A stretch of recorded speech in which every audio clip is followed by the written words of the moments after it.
Welcome back to our breakdown of Bibliomancers. Today, we are jumping straight into chapter 65, and let me tell you, this one gets wild. It's a story that completely flips what it means to be a fugitive, mixing these high-stakes stealth missions with the, well, very strange reality of being an accidental celebrity. All right, so here we are, chapter 65, The Duke's Daughter. We're picking things up right after Aria and Ronan arrive in a new town. They're hoping to lay low, but yeah, that's not going to happen. The law is already on their heels and they are officially wanted. And this right here, this is the central, just bizarre problem of this whole chapter. You'd think being a wanted criminal is a bad thing, right? Well, for Maria and Ronan, the Crown wants them arrested, but to the public, oh, it's a completely different story. They're not just outlaws, they're becoming legends. So the action kicks off in a super crowded town square. Maria's trying to get some spell practice in. But as you're about to see, when you're famous, even just practicing your magic in public can cause a situation. She's just trying to work on her smoke and spear spell, minding her own business. But it's so flashy, it pulls in a massive crowd. I mean, it becomes a whole spectacle. And of course, a big crowd always attracts the city watch. You can just feel the dread. This is it. They're busted. And for a hot second, it really looks like it's all over. The watch commander marches up, he's got a scroll, and he confirms their absolute worst fear. Arrest warrants are officially out. There's even a reward. They are fugitives, plain and simple. But then, instead of slapping on the handcuffs, he says this. The watchman literally admits he's a huge fan and that Maria's whole slutty princess thing has spiced up his love life. He just wishes them luck with their revolution and walks away. It's so weird and honestly, absolutely hilarious. And the celebrity madness is far from over. The very next morning, they try to get breakfast at an inn, and they are just swarmed by fans who want autographs. It gets so chaotic they almost miss their coach out of town to Pine Watch. So after that crazy escape, they finally get to their destination, Pine Watch. And this is where the whole vibe of the chapter shifts. The fame was one thing, but now the real mission, the really dangerous part, is about to begin. They have to get an alliance with the incredibly powerful Duke Mountbatten. Which, leads them to this huge strategic puzzle. The Duke is loyal to the crown, so if they just walk up and ask for help, he has to arrest them. Knocking on the front door is basically a one-way ticket to a jail cell. They've got to find another way. So as you can see here, they're weighing their options. The public approach? Yeah, that's a non-starter. Guaranteed arrest, no question. So that leaves just one other path. They have to sneak in. It is super dangerous, super risky, but it's the only real choice they have.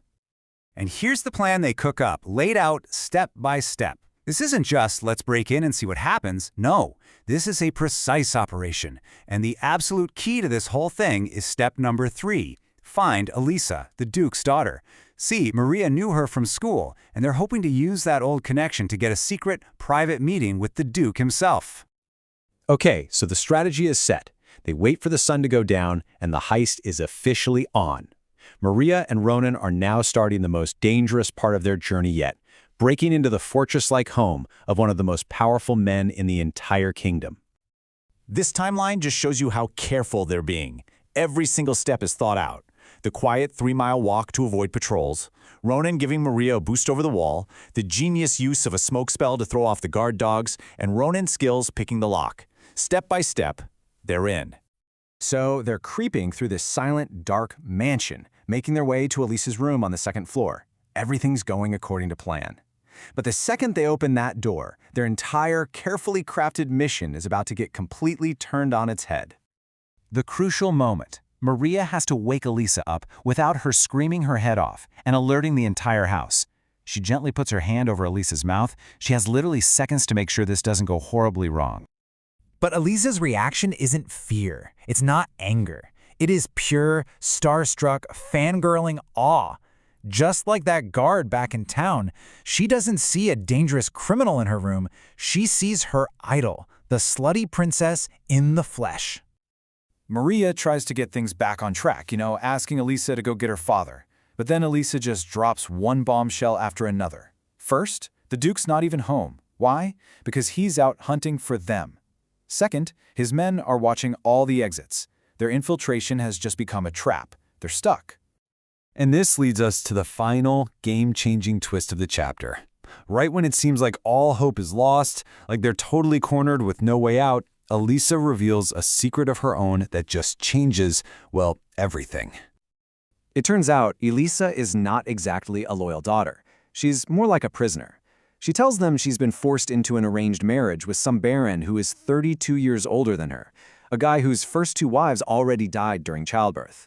To Elisa, this isn't a marriage, it's a death sentence. And in this moment of pure desperation, she's not looking at Maria as an enemy who broke into her room. She's looking at her like a savior. So instead of turning them in, she begs Maria to rescue her from this horrible fate. Her idea is as shocking as it is brilliant. Fake her own kidnapping. She tells them to write a ransom note, take the family carriage, and that she'll go with them. Not as a hostage, but as their new ally. And that is the incredible cliffhanger that ends chapter 65. Think about it. They came looking for an ally and walked right into a trap. But inside that trap, they found a potential new ally who's offering them an escape.